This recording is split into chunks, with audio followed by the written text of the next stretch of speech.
Seluruh warga kampung sudah muak dengan tingkah pola Mawar. Ya, Mawar Lia Amelia si pelacur. Ia hanya dianggap sebagai biang kesialan di kampung.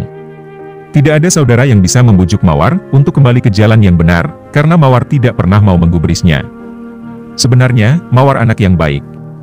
Hanya karena disakiti pacarnya, yang menjadikan ia nekat, terjun dalam lembah hitam. Mawar masih terus bergulat dengan laki-laki manapun. Dari orang kantoran, sampai kuli bangunan ia layani. Mereka bebas menikmati tubuhnya yang indah, asalkan memiliki uang. Seorang kawannya menunjukkan jalan terbaik melampiaskan dendam Mawar pada laki-laki, pada keadaan yang kejam terhadapnya.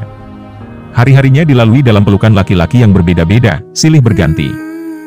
Bertahun sudah waktu berlalu, Mawar terjangkit penyakit kronis. Tidak seorang pun kawan, saudara, atau tetangga desa yang peduli padanya. Apalagi menengok melihat sakitnya. Bahkan, ketika meninggal pun dianggap biasa saja, layaknya kematian binatang. Mawar tidak dikuburkan dengan layak. Orang kampungnya memang termasuk kolot, jasadnya saja tidak boleh dikuburkan di pemakaman desa. Terkuburlah Mawar, sang pelacur pada suatu tempat di tanah kosong. Dia dikuburkan ala kadarnya, oleh seorang teman dekat sesama pelacur. Dian, meratapi kematian Mawar, seorang diri. 5 tahun sudah waktu berlalu.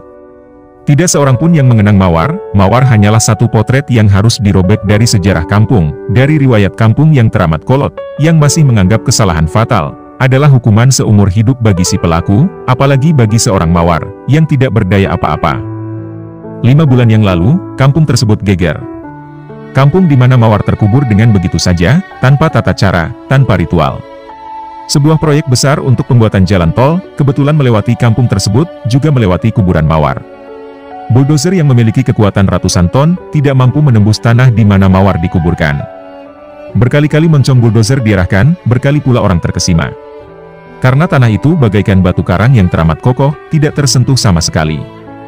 Namun, saat digali dengan cangkul petani biasa, tanah itu begitu mudah dikeruk, seakan tidak pernah terjadi keanehan apa-apa. Semua mata terbelalak menyaksikan jasad yang masih membujur, dengan kondisi tubuh yang masih kelihatan segar, tidak seperti layaknya mayat yang sudah terkubur 5 tahun lamanya. Bau harum semerbak, tercium dari jasad itu. Harum yang lain dari parfum manapun. Harum yang belum pernah ada sebelumnya di bumi.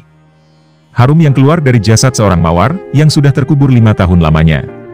Teman saya yang kebetulan sebagai mandor di situ, ikut kaget dan bingung juga. Semua warga gempar. Oleh penduduk, dilacaklah keberadaan si jasad.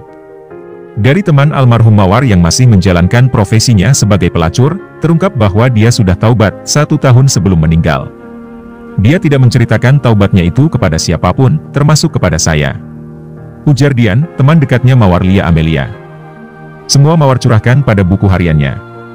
Tertulis lengkap. Mawar berusaha menjalankan semua perintahnya. Dari yang wajib dan yang sunnah, bahkan semua yang sunnah dia kerjakan.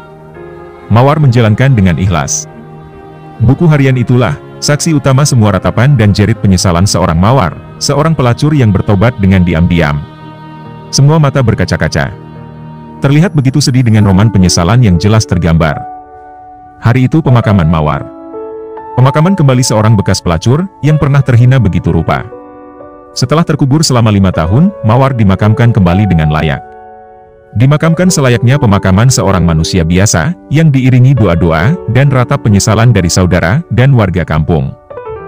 Kisah ini benar-benar terjadi, di suatu daerah di Indonesia.